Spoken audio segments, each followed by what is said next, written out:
Amis forestiers, bonjour. Je me promène dans une parcelle de frênes, vous voyez, complètement ravagée par la cale à rose. Les frênes sont en train de tomber. Ils ont été atteints il y a moins de 10 ans.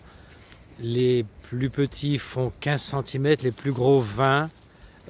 Voilà, on est en train de mettre à plat la parcelle parce que il n'y a plus rien, de vivant dans cette parcelle. Ils étaient d'abord plantés très serrés, à 3 mètres, ils ont été élagués une première fois. Là vous voyez, ils sont tous, quasiment tous morts. Les survivants ont quelques branches encore vivantes, mais vous voyez que la majorité sont morts. Voilà, ça a décimé cette parcelle de 2 hectares,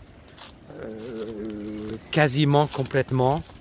Et en fait, en me promenant dans la parcelle, j'ai repéré, alors c'est assez curieux, un frêne qui est complètement survivant, complètement indemne de cale à rose. Je ne sais pas comment ça se fait. Est-ce que c'est un mutant?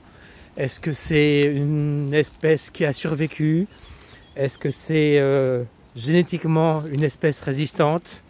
On va y arriver progressivement. Voilà ce que ça donne. Mais ça, vous connaissez tous la cale à rose. Je ne vais pas vous faire un dessin. C'est quelque chose qui est maintenant très connu. On arrive, voilà. Ils sont tous plus ou moins touchés, vous voyez. Quasiment pas de feuilles. Des troncs qui font au maximum 25-30 cm de diamètre. Voilà un exemple.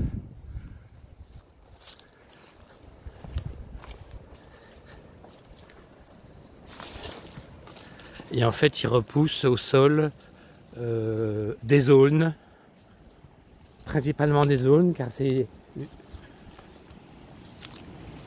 un terrain très humide, bord d'un petit ruisseau. Le propriétaire avant moi avait planté quelques merisiers, alors qu'ils sont maintenant un petit peu éparses, qui ne sont plus gainés, qui vont pousser un peu n'importe comment.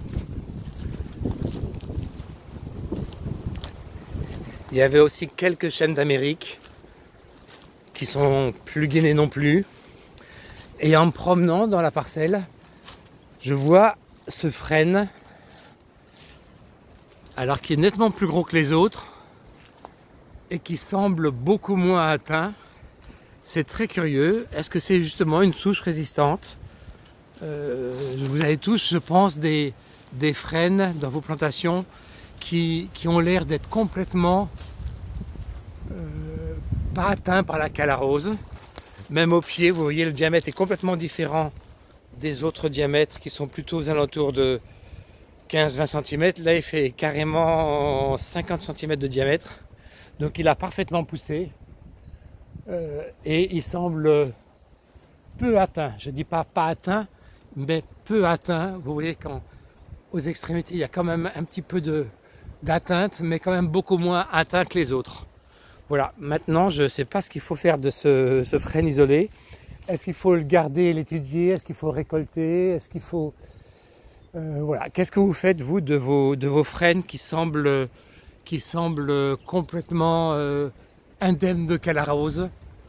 À qui s'adresser pour essayer de voir si c'est une souche résistante? Merci de me donner votre avis dans les commentaires.